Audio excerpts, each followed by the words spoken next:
Hey, what's up guys? It's MJW006, back for Series 2 on Heads Up Sit and Goes. And in this series we're going to focus on low stakes Heads Up Sit and Goes. As you can see in the title, I've titled the series Low Stakes Heads Up Sit and Goes a Bankroll Builder, because essentially for a lot of people that's what the low stakes are. Okay, for people who are aspiring to play, let's say 50 NL or Heads Up Cash in general, typically the lowest stake is 50 NL Heads Up. Anything lower than that, the only form of heads-up poker you can really play is heads-up sit and goes. On top of that, there's a lot of people who use low-stakes heads-up sit and goes to pad their MTT bankrolls. And more specifically, a lot of people are actually, in the low-stakes heads-up sit and goes in order to get to filter their way up through the limits and find their way to the higher stakes heads-up sit and goes. Okay, so low-stakes heads-up sit and goes really act as a bankroll builder for a lot of people who are aspiring to play higher, and a lot of recreational players also play low stakes heads up sit and goes. In this series, we're going to work our way up through the limits. We're going to start today with the $5 heads up sit and goes, and we're going to move our way up through the stakes and have a look at the tendencies that different players display at different levels. There's not a lot of underlying theory, so the PowerPoint and the actual theoretical concepts that we're going to talk about throughout the series is going to be limited, and we're really going to try to focus on, sweat sessions and, have a look at some focus points that we'll go over a bit later, and focus on how they actually work in-game, and perhaps a couple of hand history reviews at the end of the series as well. So let's get into it. Basically, low stakes heads up sit and goes, we have a massive player pool, with the large majority of the bad players falling within two distinct categories. Okay, and the large percentage of the player pool are actually bad players. These two categories are maniacs, and when I say maniacs, we're typically talking about players who, at the best of times, they don't even have a great idea of basically hand values even, to some extent. And you're going to find they have a really, really wide range in a lot of spots. So we want to talk about how to deal with them and how to basically try to hand read against a player that has such a wide range in certain spots. The large majority of players I've found through my experiences in the low stakes is the ABC passives. Okay, so they're generally going to do a lot of limping pre-flop. They're going to do a lot of check calling post-flop. And they're going to play very fit or fold. Either they have a hand or they don't have a hand, okay? And they're going to be really easy to hand read against, okay? Value betting is going to be essential against this type of player, and we're certainly going to run into a couple of these players as we work through the series. The thinking level that villains are typically going to be on in the low stakes heads up sit and goes is basically the first or the second level. The first level is obviously, thinking about their own hand, and the second level is thinking about what their opponent's hand is, or what their opponent's range is. Players who think beyond this level, and it doesn't take a great deal of thought to think beyond these levels, but a lot of the time filter up through the levels and get through the low stakes relatively easily anyway. So the large majority of the players you are going to play against aren't going to be thinking, beyond the second level. Because of this, keeping it simple is our key to success in beating low stakes heads up sit and goes. By keeping it simple, I don't necessarily mean playing the cards that are in front of us or the cards that we're dealt all the time. Okay, the top and the bottom of our ranges we're going to play very simply. We're going to play our big hands in a certain manner, in a very simple manner.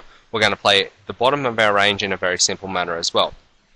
It's what happens in between there which we're really going to focus on. And by keeping it simple, a lot of the time, keeping it simple is going to be being able to, read board textures, display basic hand reading. I'm going to move on to the next slide because that's basically what we've got here. And value betting and elements like that, which are going to be simple. Okay, we're going to keep it simple.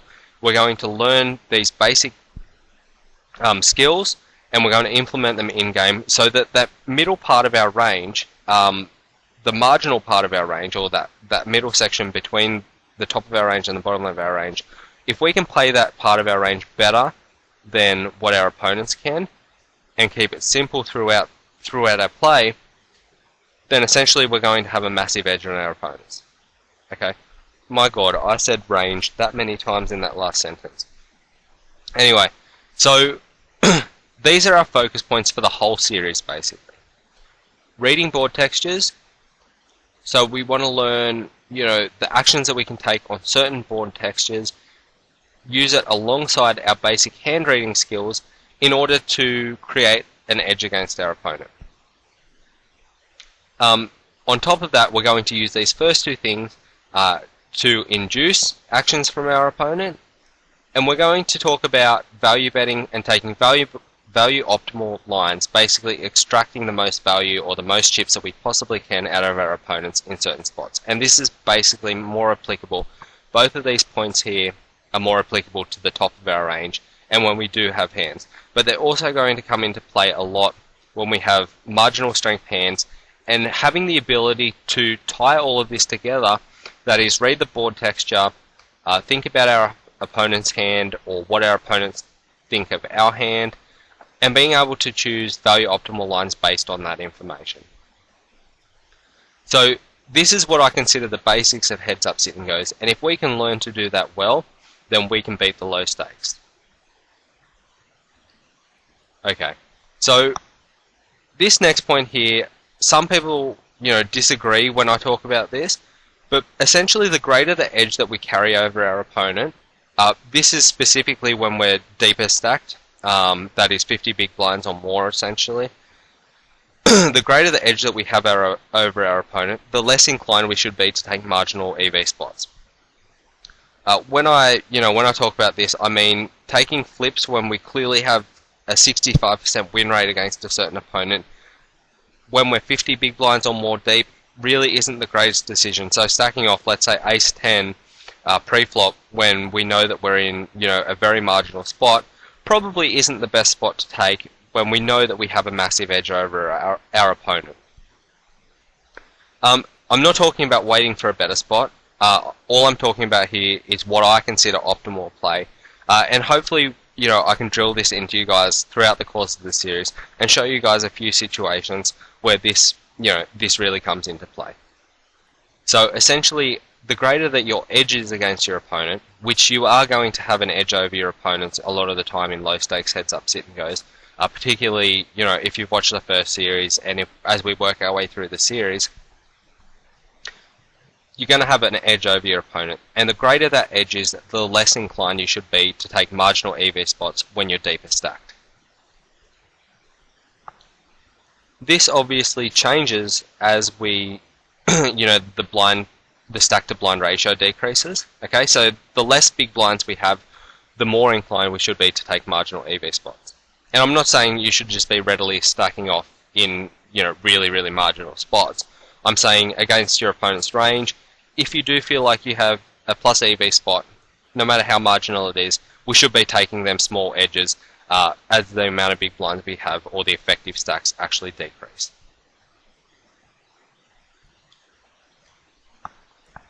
This is something, push folding strategy, and if you don't have a great idea on push folding strategy, I advise that you go back and watch, my last series on heads up sit and goes, because there's a video, I think it's video 4, specifically covers push folding strategy, Nash equilibrium and Sage, which are a couple of push folding strategies, and we really get into the crux of push folding. But the likelihood that our opponents actually understand push folding ranges in the low stakes is very minimal. Okay, in many cases, the edge that you actually have in push folding situations in low stakes heads up sit and goes is actually going to be greater than when you're actually deep stacked. Many opponents in the low stakes heads up sit and goes, in my experience, are way, way, way too tight with their calling ranges or with their pushing ranges. Okay, and you're going to find, particularly when the stacks 15 big blinds or less, there's going to be a lot of situations where you can run your opponent over and you can have the game over with by using a good push folding strategy in the late game, because your opponents have absolutely no clue and they're way too tight with their ranges. So we're going to go over, hey guys, back here we've got our first $5 game for today. As I said, we're going to move up through the limits as we go through the series, from the 5s to the 10s to the 20s. What you're going to find at the low stakes, such as the $2 and the $5 games, is basically that they're all going to be losing players, because the winning players tend to filter up through the limits. And as I mentioned, that you're going to find two distinct categories of players. You're going to find your weak passive and your loose aggressive players, really, where your crazy spewy maniacs in the really low stakes. And it's pretty easy to determine pretty early on what type of player they are. Okay, so we're just going to fire up the action here, and we're going to talk about certain spots and develop reads as we go through the matches. We'll just check the King 6 away here. Okay, so we're not going to just fire away at this flop, because we don't really know whether he's going to limp, 100% of the time, or what his limp means at this point in time. Okay, so we're not going to do anything crazy out of line just yet. Although aggression in certain spots is going to be our best friend against a lot of these opponents later in matches. Okay, so we flop top 2 here. We're definitely going to be c-betting here and see how he responds to c-bets. There's no point in doing anything other than going ahead and just firing away here.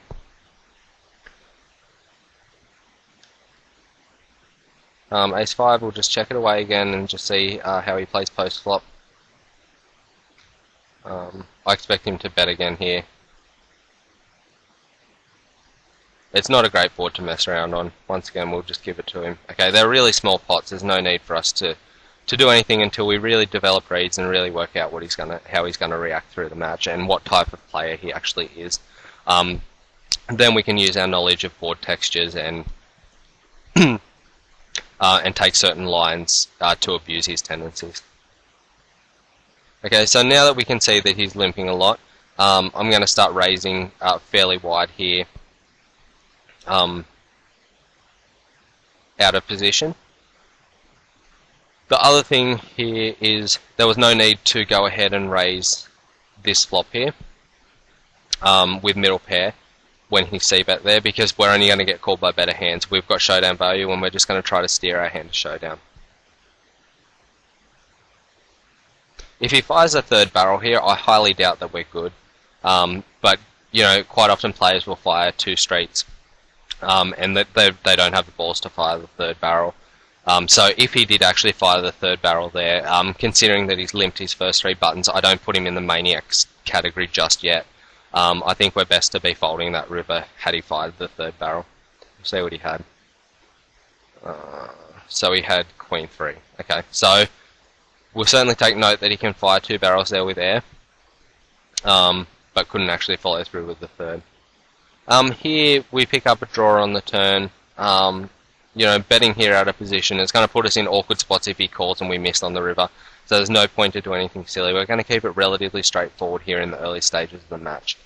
I'm going to be folding to this pop bet. We're just not getting the odds here to be calling either.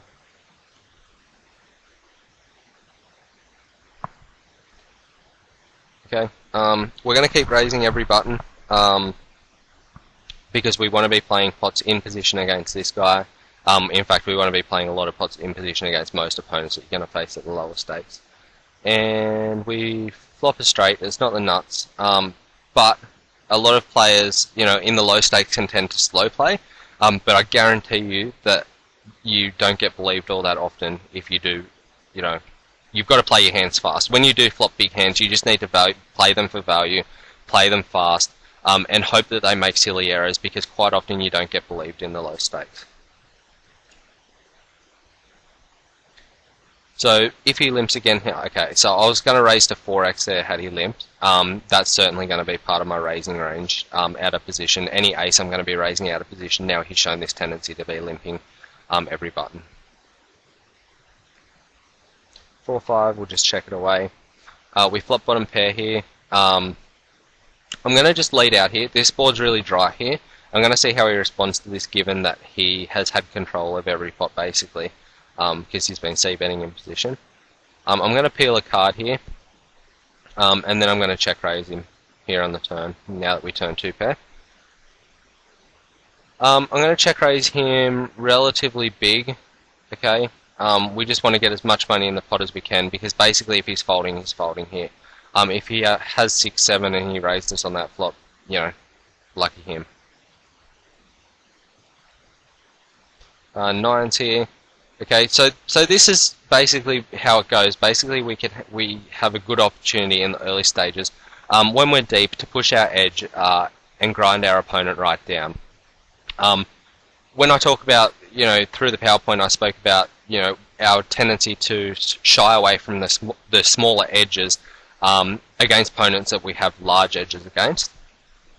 Well, once we actually get them short stacked, it becomes a situation where we actually can start taking some of them edges some of them smaller edges in order to bust our opponents. Okay, when it's not us at risk, you know, it becomes much easier to take them edges against certain opponents. Okay, so he does this again. I'm going to go ahead and raise him here.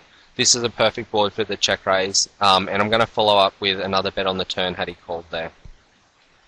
Okay. But really dry boards like that, and that's what I mean. We've taken a tendency of his, which is that he's min c-betting a lot, and we've used it against him and gone ahead and check raised him. Even though we're only picking up a small bet and we're risking, you know, 3 big blinds to pick up a small bet, you know, doing that over and over to him again puts him in more and more uncomfortable positions, and it means we're going to get more value when we have big hands. So we can actually go ahead and check raise him when we do have hands, if we do keep abusing him like that. Okay, so the idea basically is to find their tendencies and use them against them. So we turn 2 pair here. Already he just stops c-betting. We're going to keep an eye on that and see if he's trapping this time or what he's actually doing there. But there's no need for us to slow down here with our 2 pair. I'm going to bet this river as well for value. I'm going to bet relatively big here.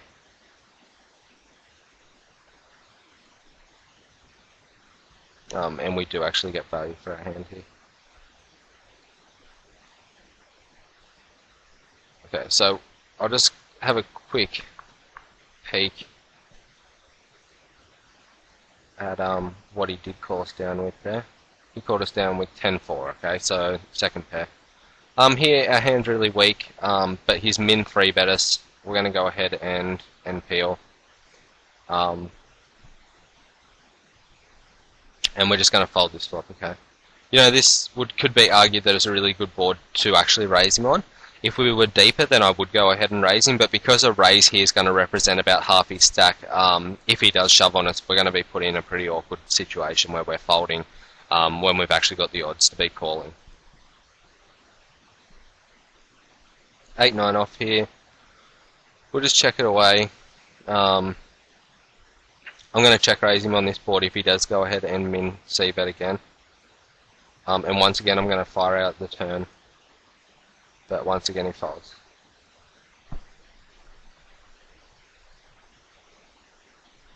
Um, 9-5, I'm going to continue to raise. I just made my raise size a little bit smaller. And once again he goes ahead and 3 bets us. This time I'm going to fold. He made it a little bit bigger this time. But we're certainly going to keep an eye on that, and if he does continue to do it, we're going to start shoving on him pretty wide. 6-8, check it away. We flop bottom pair here on a draw heavy board. Basically, if he bets here, I'm not gonna even call here, because there's just so many cards. You know, if he'd c-bet there's just so many cards on the turn that we're not going to be able to call another bet with. Okay, so once again there's no need, because, you know, should we get to the river here and it rolls off as a really horrible card, there's not going to be many nice cards for our hand, and we have showdown value.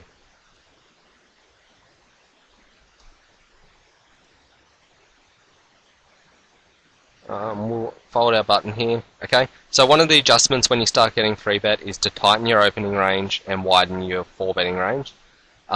Here I'm going to raise it up a little bit with our ace here in the big blind. This is the first time we've done this to him.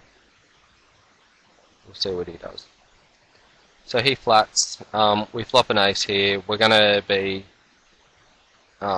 c-betting here. We expect to get folds a lot of the time, but I don't see any other line to take there other than, you know, there's no point in checking whatsoever there, because you're going to be in an awkward spot if he, you know, pots it or something like that on you. Okay, so we've seen so far both times that we've check raised him, the next time he's actually checked it down. So we're just going to keep an eye on how his movement's going. By movement, I mean the movement in his tendencies. And we're going to keep working on them and watching as it develops, and keep adapting to what he's actually doing as well. We can call with middle pair here. He checks back the turn. There's no need whatsoever to be value betting this river here with fourth pair. You know, I don't even like calling here on the end.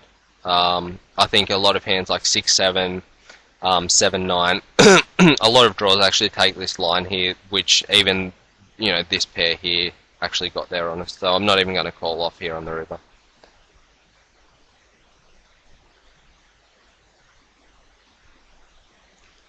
Okay, so now the blinds are up to 25 and 50.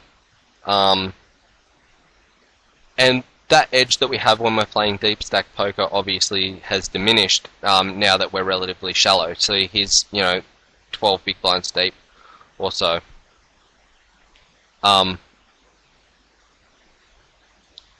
So we do actually want to be more inclined to take them flip situations if they do come up, as I mentioned, in order to bust him here.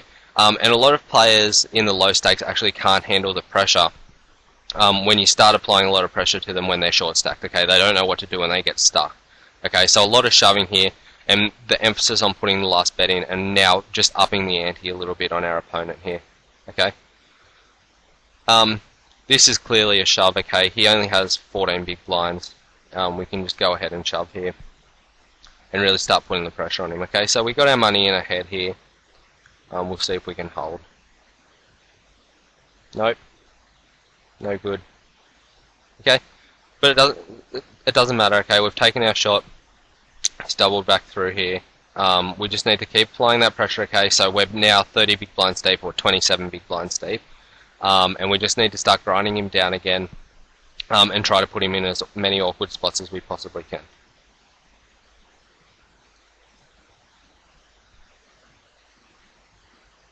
So he flats here. We flop top pair. We're obviously definitely getting it in here. We'll go ahead and c-bet. There's no need, as I mentioned, to do anything other than. The jack's a pretty horrendous card on the turn here for us. I think we get floated. You know, obviously there's much less kings in his range because we actually have one of the kings. Well, not much less, but less kings in his range than there are jacks to float with. I obviously have to call here, and that's a perfect river card for us because he very, very rarely has a jack here. I don't know what we get value out of by shoving though. I'll just try to get a small value bet, see if we can get called by a 4 here. Sometimes we get called by ace high, or middle pocket pairs here. Okay, so he luck boxed on us again. This is definitely a raise here from the big blind. And once again, we're going to be c-betting this board.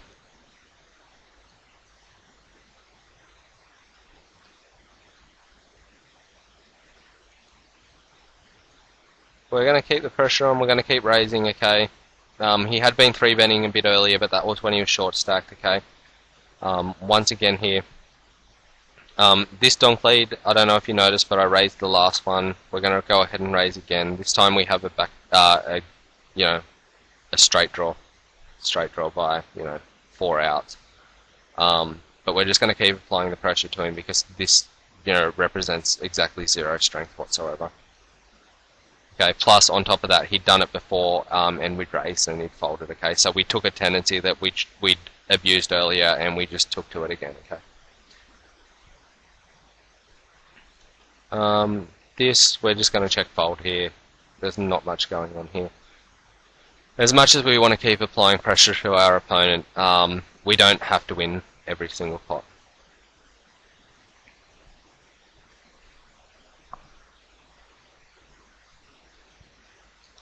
The Queen 8 is clearly a raise here on the button. So we've got our chip lead back slightly. We just need to keep wearing him down here. We're definitely going to be c-betting here again.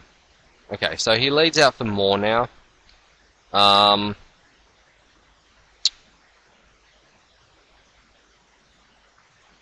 It's kind of awkward because of stack sizes to min raise here. Because that's the only play basically I've got that could shut him down here. The other thing is to shove, but which is what I'm going to do. I just think that this is an attempt to basically block us from c-betting. And he folds. You've got to think that one level above them. So basically his thought process there, in my mind, was that he was trying to stop us from c-betting, which is what he was trying to do before with his little min leads. He's basically trying to prevent us from c-betting. So we raised him off hands. So now he overpots donk leads out, which to me is just an attempt to. He's seen us raise his min blocker bets, so he tries to block us again by putting out a bigger bet. Okay, you can't be afraid to go with your read there and just make a shove, even if you do only have queen high. In this situation, okay, we limped. We showed no strength whatsoever. I don't really see. We're not telling a believable story there if we were to go ahead and shove, and I think we're getting called by any pair when he leads out in that situation just then. Okay, so we're going to keep he's limp folding here with 9 big blinds. So we can actually shove wide, even though we had decent hands both times there. We can be shoving a little bit wider than that if he is going to limp fold. 2-5 isn't the hand that we want to really do that with though.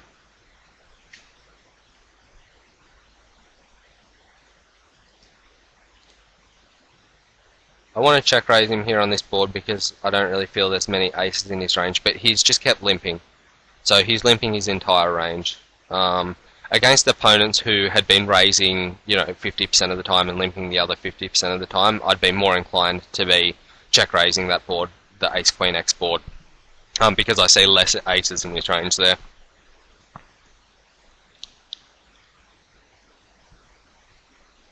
Okay, he's going to keep limp folding here.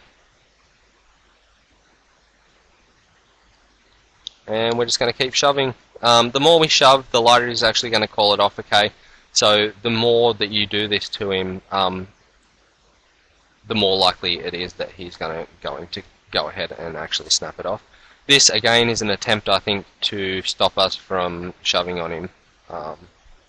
He actually has... it's a pretty marginal call that he made there. But with 7 big blinds, I suppose I don't blame him. 8 big blinds. The 8 here, it's definitely a call.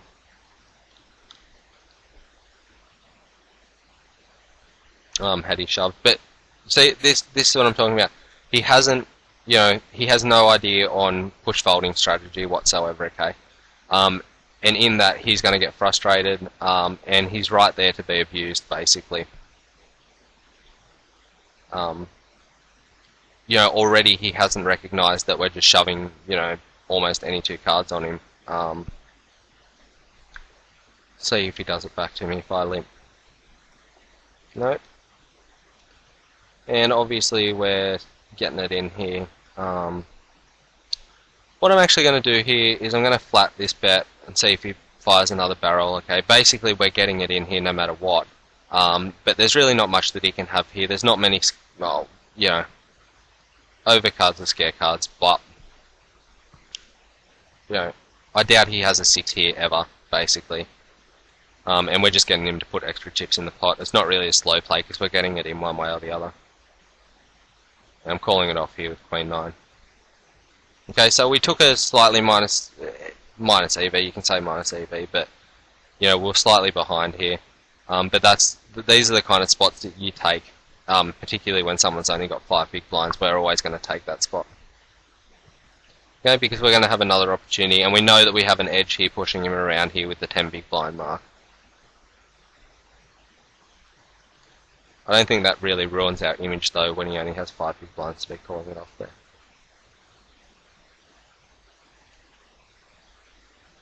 Okay.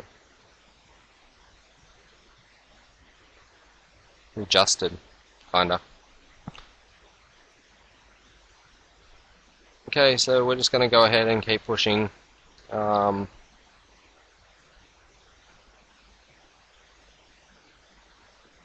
flops the nuts. That's always good. Okay, so basically, you know, as much as that all didn't go necessarily our way all that much, you can see how much you can abuse someone's tendencies, particularly when it comes to late game when you're playing the low stakes games. Okay guys, I'm back with another $5 heads up sit and go. As you can see in the first one, the edge that you can have in the push fold game, as I spoke about in the PowerPoint presentation, is really large. You know, we may have got beaten, but that's just going to happen from time to time. You're actually going to run into hands, as I mentioned earlier. At certain points in time, you are going to run into hands. He obviously widened his range as that match went on. His calling range and his pushing range, he obviously widened them as the match went on.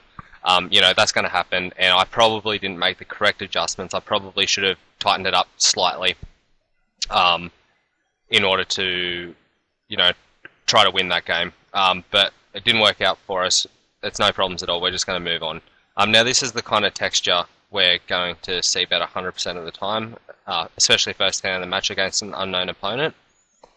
Okay, so we get check shoved. Obviously this is a fold, but this is the kind of thing you can expect from low stakes heads up sit and goes. Now I expect him to be shoving here, you know, with an ace, a flush draw, sometimes with a jack, okay? So, you know, already just that one hand and how he's played that one hand, we can get a sense that he may be a little bit maniacal. I don't know if that's a word, but, you know, we can get a sense straight away that he may be a little bit crazy, okay? So the adjustment we're going to make is we're going to not make any immediate adjustment straight away, but if he was to continue playing in that manner, then we would be not c-betting our entire range on textures like that, and when we did, we'd only be doing it for value, for example.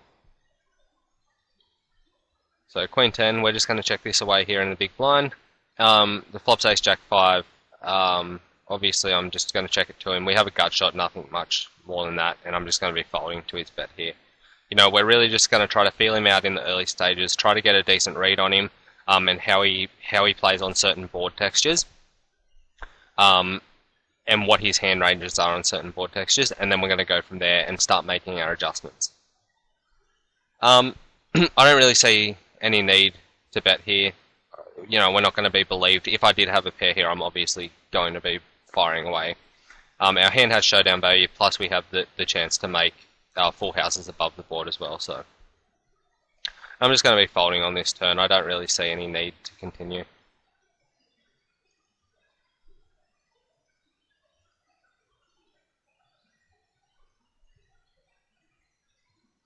I'm going to raise this here in the big blind, just make it 3.5x when he limps. And he limp re-raises this, so we're just going to flat here with King Queen suited and take flop, which is pretty horrible for us, okay? This is a pretty basic check fold board, okay? If he does bet here. If he was to check behind, I might take one stab at the turn because it's unlikely that he has a piece of this board if he was to check it back, but as it is, I'm just going to check fold.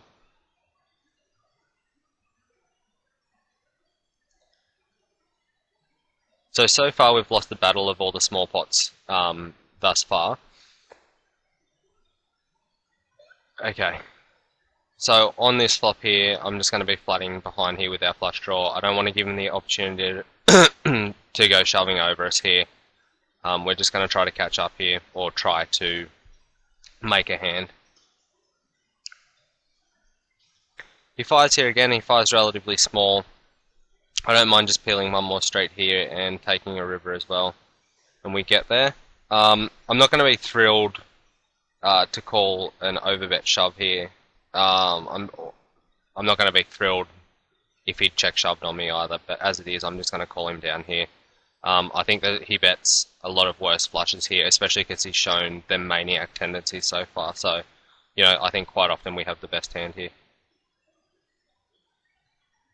There's no need for me to shove there because I don't think I'm actually getting called by worse hands there very often. So I'm going to 3-bet for the first time here, and I'm going to be stacking it off here, okay? Because he is the type of player that I mentioned being slightly maniacal. That's not a word, but you know, showing them maniac tendencies. I definitely think that we can easily stack this off and be well ahead of his pre-flop range. On this Queen 4-4 flop with 2 10s, I'm going to check here. I'm going to call a straight here if he was to bet. And now I think it's pretty safe to value bet 2 straights that he checks behind on that flop. Okay. On this river, I did intend to bet both straights. The stack sizes are kind of strange because he has a pot left, so I think I'm getting shoved on a fair bit. I don't love check calling a shove here, and I don't, you know, and if I bet, I'm going to have to call a shove. If I bet bigger, I'm going to have to call a shove. So I'm just going to block here. I don't really ever think he does this with worse hands. He could have turned a flush draw. I don't really see any jacks in his range, and I think he bets a queen on this flop. The only thing I'm really worried about is a flush draw here. So we beat him there, so we'll see if we can get another match out of him. As you can see, you know, he really, you know, he has showdown value there. There's absolutely no need for him to be shoving that river when he really didn't represent anything, okay? So, you know, we use the board texture, that is the Queen 4-4 board. He checked that back. Now, with a queen, I expect him, given how he'd played so far, to be betting that board 100% of the time. He just flat calls the turn, which puts another flush draw out there, and then decides to cram over us on that Jack of Hearts river. Now, I really don't see any way that he can call that turn card with just a jack in his hand, okay? You know, it might be a slow played 4 in some cases, but I really think in that situation, his range for actually making that shove on the river is basically a flush or total air, which is what he had. But given, I just thought back to when we played that first hand when he check shoved, and the fact that I really think a lot of his range was actually made up by flush draws on that board.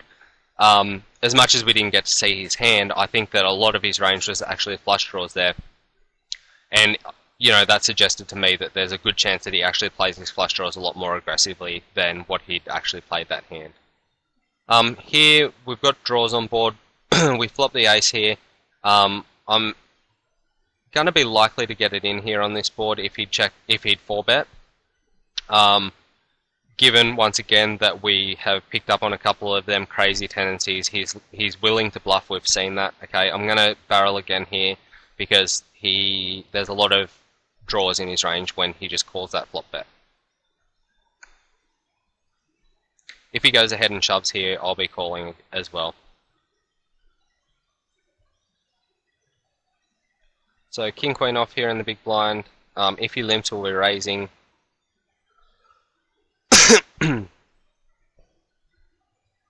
We flop top pair on a paired board. I'm just going to c-bet here. Once again, I'm happy to get it in, because again, there's that really drawy texture. I'm just trying to think about the best way to get it in here. Whether our best way to get it in is to flat here and get it in on the turn, or to... Because this is a situation where, you know, if he has a 10, so be it. We're way behind. I'm just going to put him in now, actually. There's just a lot of draws here that can get scary turn cards. There's that they're not going to be happy to get him in with, that they would be happy to get them in with on that flop. But he folds anyway. Okay, so he's really shown us that he's willing to make a lot of moves, and that he's willing to to bluff a lot, okay? So he's not one of them type passive opponents that I was speaking about before. He definitely errs on the maniac side of the spectrum. 9-2 off. It's just a fold here in the big blind.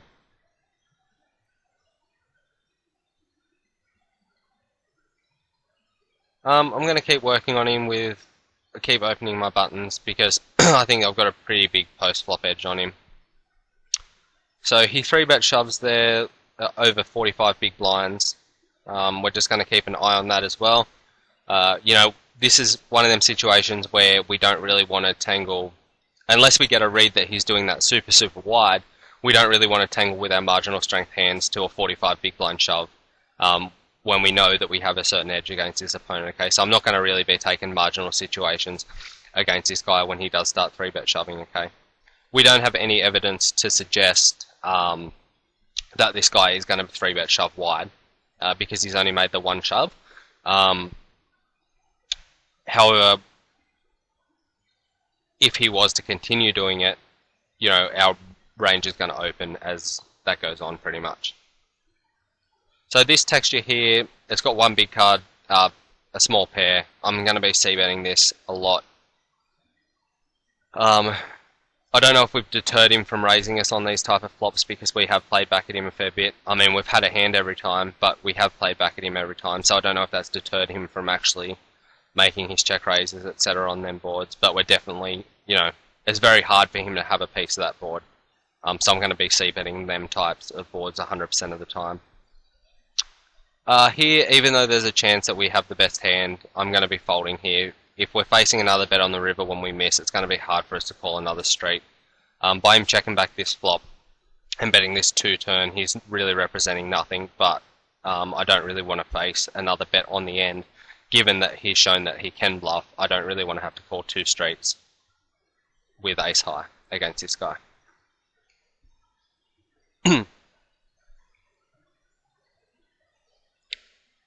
A6 off here in the big blind. I'll be calling a raise. Okay, so he 4x's it here. This is a little bit odd. It's not going to stop me from flatting here, basically. I'll still call out a position here.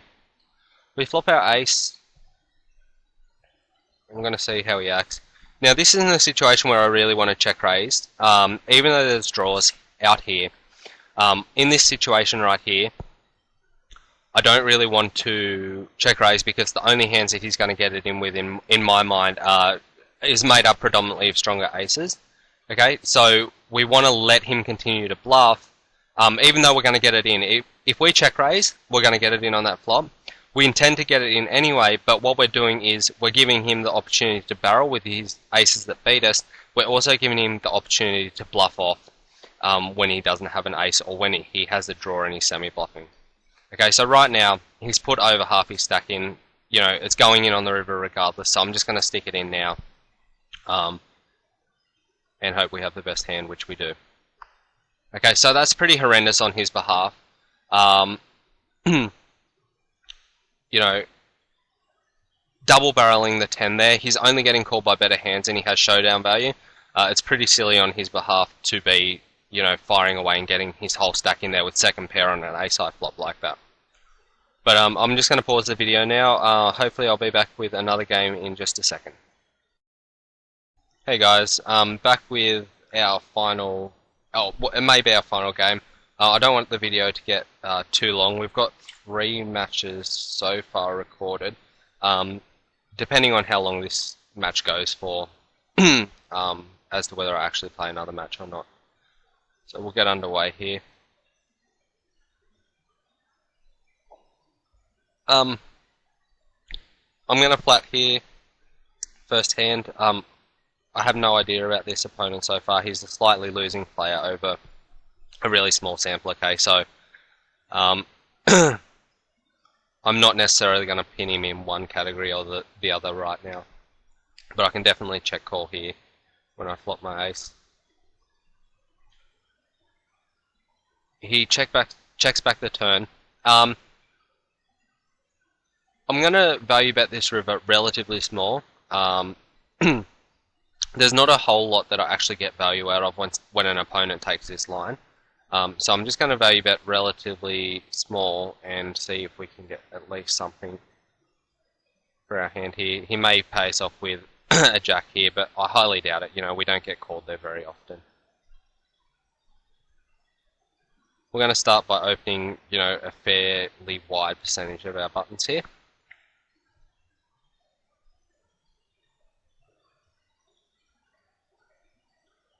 And I'm going to go ahead and 3-bet him here. And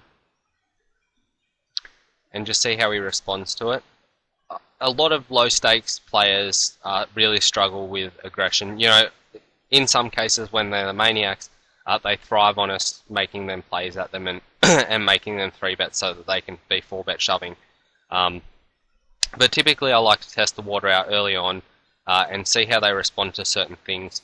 The first thing here was 3-betting, the second is C-betting, okay? And, you know, we don't know their hand strength, but we can get a general idea based on how quickly they take them actions and what adjustments they make afterwards, okay? So already you can see straight away, the very next hand after we've 3-bet him, he limps his button, and we're going to see if that continues and if we actually have forced him into that.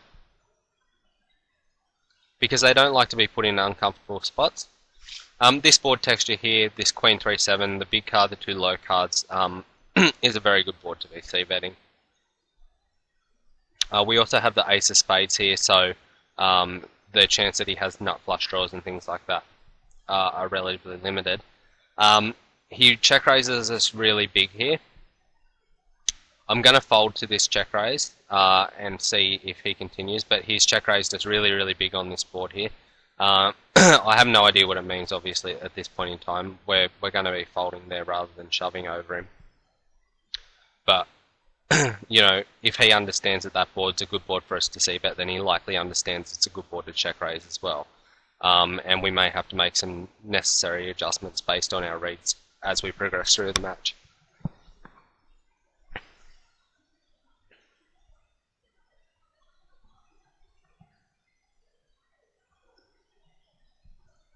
Okay.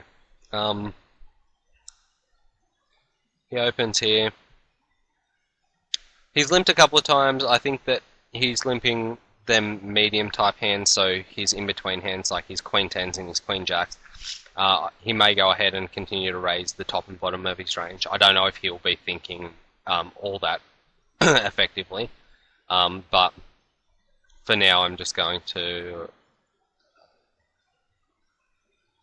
keep the 3-betting light to a minimum for now and just see.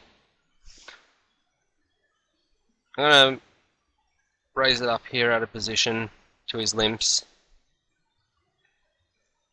And we flop trips, and as I mentioned in that first video, we're just going to play our big hands fast. And here he raises us. Now, he's raised us really big here as well. And what I'm going to do is, rather than actually shove over him or flat here and take a turn, is I'm just going to click it back here. It may look transparent to some when you're playing at higher stakes, but particularly at low stakes, I want to get it in now because I don't want scary turn cards necessarily, and that's a really great turn card. But the actual merit that you put into someone putting the last bet in, when we talk about induction, I think a lot of opponents like that opportunity to put the last bet in, regardless of whether you know whether they have fold equity or not, because he has absolutely no fold equity when I raise there. The power that they have to put that last bet in, I really think they put a lot of stake into, and they're much more likely to get it in than they are to call it off there. I'm just going to pause this the video for a second while I just find another game, and I'll load another one up quickly. Just trying to get some action at the moment. But with that last hand there, you know, what I was basically trying to get across with the induction thing is a lot of the times, you know, we know that it's the chances of him having an ace in that situation are very, very slim. Therefore, we want to give him the chance to actually think that he can get us to fold. you know, if we had flattered that flop raise, and checked the turn, with all likelihood, he's going to put him in anyway. But if the turn, for example, rolls off with a heart, he may be less inclined to put it in, for example. So we do want to get it in on the flop, and particularly with his hand range. I mean, if a 9 rolls off on the turn, he's going to be less likely to stick it in with 6s, obviously, as well. But by clicking it back at that flop, we give him the opportunity to put that last bet in, which he didn't actually take, but the opportunity was there for him to actually stick them. Okay, they don't understand that they're only getting called by better hands, and you know, they don't understand that they're turning their pocket 6s into a bluff in that spot. When we got to the turn and we got a really safe turn, I think the small bet is enough to induce him to shove, because we still give him that opportunity to put that last bet in. Even though we know he has no fold equity, he likely doesn't even know what fold equity is, and puts a lot of stake into putting that last, or that all-in bet in. So we give him that opportunity to do that, okay? Because we're never folding there, ever. Alright, so we'll move on to this match.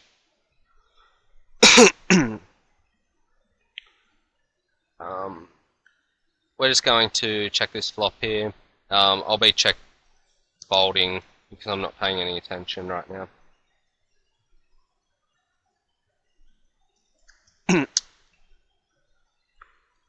Okay, so our opponents played hardly any games, and they have lost most of the games they have played. So we're going to expect that he's going to be relatively clueless, okay? And once again, we're going to test the waters here at the start of the match. We're going to c-bet this flop. Even though we have bottom pair, we're going to c-bet here. And we may be able to establish whether they're stationary, or whether they're, you know, maniac, or whether they're just going to check fold a lot, okay?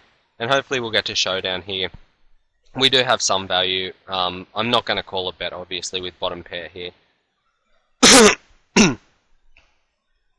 So we'll just give him pot and we'll move on. 9-7 suited here in the big blind. He limps again. We'll check it again.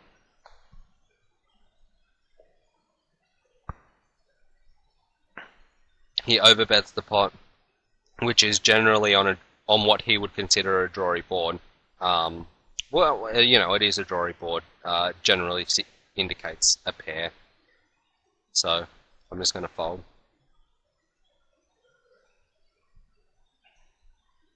Going to open my button again. Once again he flats, and once again we're going to c-bet.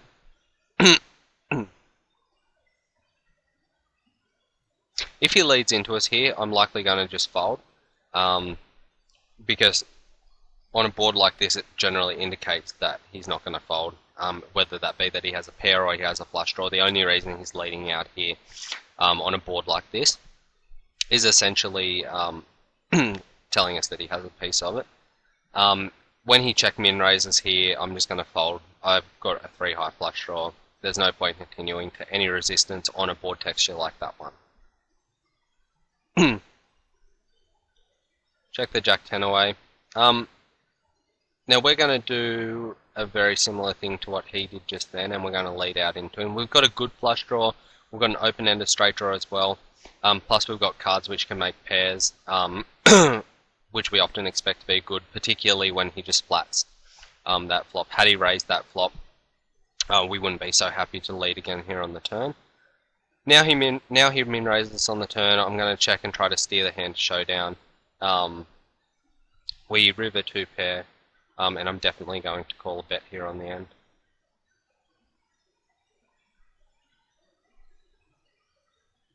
Okay. So obviously, you know, he doesn't understand showdown value, because right there would be a perfect spot for him to check behind or flat the turn for starters rather than raising. But we will note that he has min-raised 3rd pair on a really draw-heavy board. C-bet our open-ended straight draw here. This time he just folds to our C-bet. And this is the first time he's raised, but I'm going to 3-bet him straight up. This is the type of hand that I do like to 3-bet when I am going to start 3-betting someone a fair bit, other than my stronger hands, obviously. I'm going to c-bet this board, and he's min-raised. Okay, so last time it suggested a middle pair type hand on a drawy board. Here I'm going to flat. If we get a safe turn, I'm not going to fold, but I am going to try to get him to stick these chips in here. He doesn't. And I'm just going to block here on the river. You know, I don't know if he has an ace all that often here.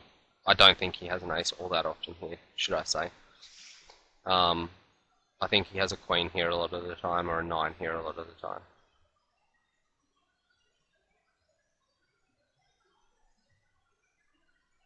And we may get called when we put a really small blocking bet out like this. Normally I don't condone blocking bets at the stakes that I play because I think it's really exploitable. But against this level of opponent in the low stakes, quite often can be highly profitable because by giving them the chance, by checking and showing real weakness there on the river, I think that you are facing bigger bets than just putting out a blocking bet there and trying to get him to just call you down with a really wide range, which they often do. And he called us down with Queen 5 there in the last hand, so we're exactly right about what his actual hand range was there. Here I'm just going to fold. He min 3-bet us pre. This means various different things for a lot of players, and I suggest that when you do find out about a certain player what it actually means, you do take a note on it, because it can come in really handy. Some players are just chronic min 3-betters and they just do it the whole time that you play against them every time you open the button, and there's certain adjustments that you can make against min 3-betters, like actually reverting to min raising or limping, and you start putting them in awkward spots because the whole idea is that is that they have control of the pot, or they think they have control of the pot, even though they're just giving you the juiciest odds in the world to play hands in position with any 2 cards. So our blinds are up. We have 4s here.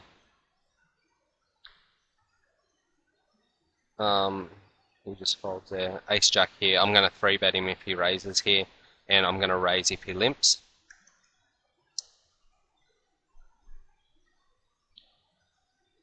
The flop's pretty bad for our hand.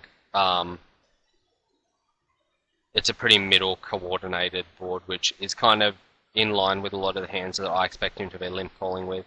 I'm going to check here. I may call a small barrel here, like that, and see if he just shuts it down. The 8's a pretty good card for us because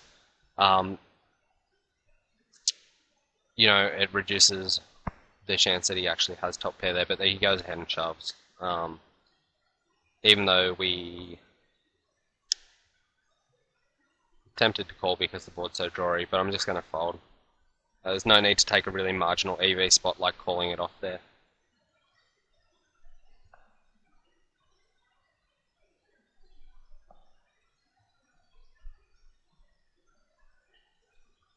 Um, 3-5 off, just going to fold here.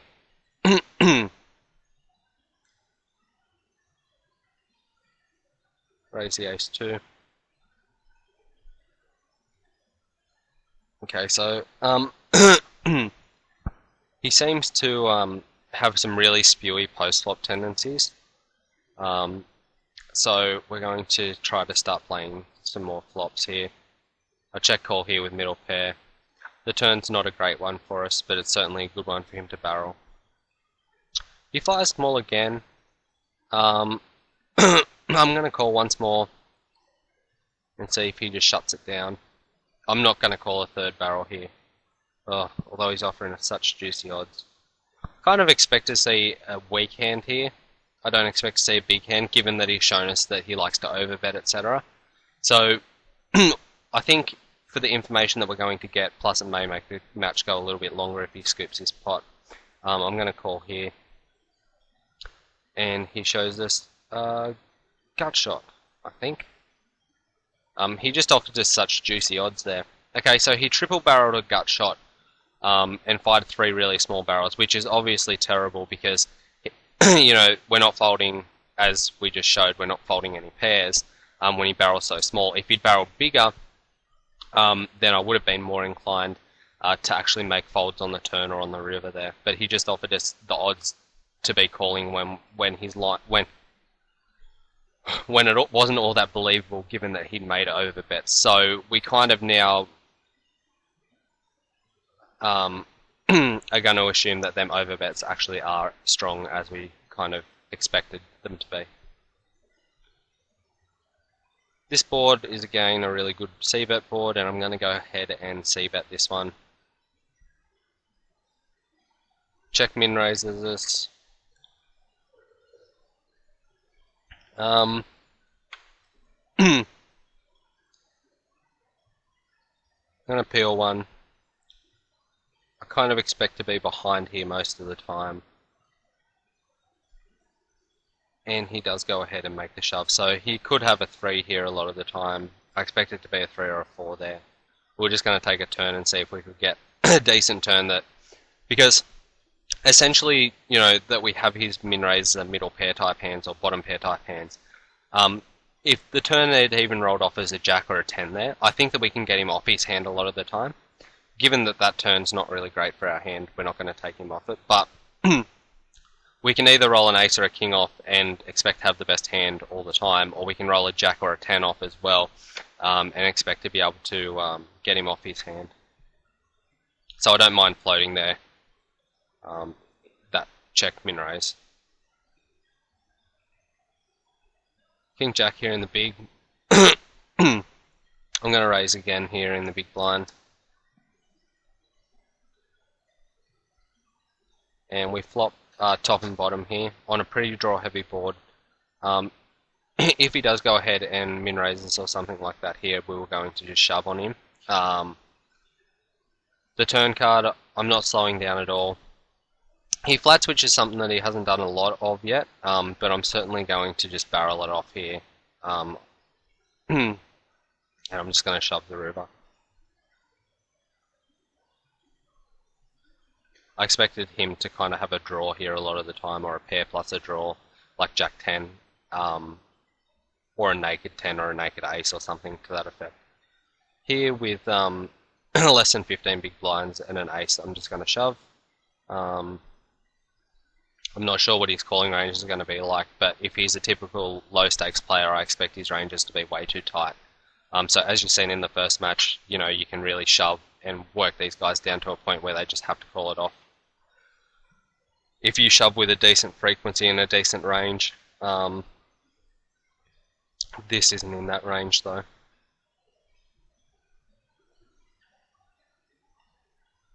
I'll be folding here, obviously.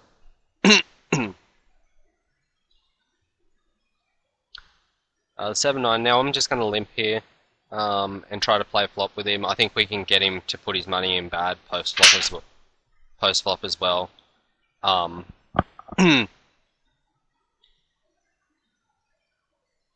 You know, this board here, I'm not going to mess around necessarily. If he checks, I'm just going to put a small bet out there, because he rarely actually has a piece here, but I was always going to fold to any resistance whatsoever there, so. We're not really getting shove hands here, and he's effectively worked his stack kind of back up, even though the blinds have gone up here.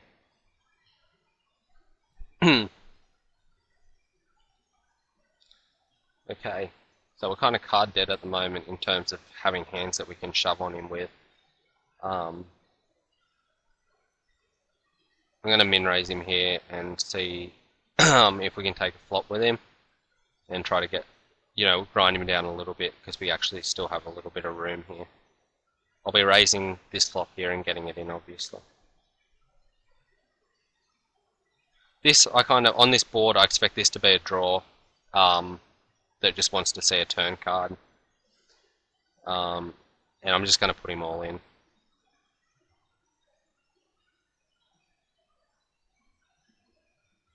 I think that we can safely say that he's going to play his draws weakly, based on how he's played them so far.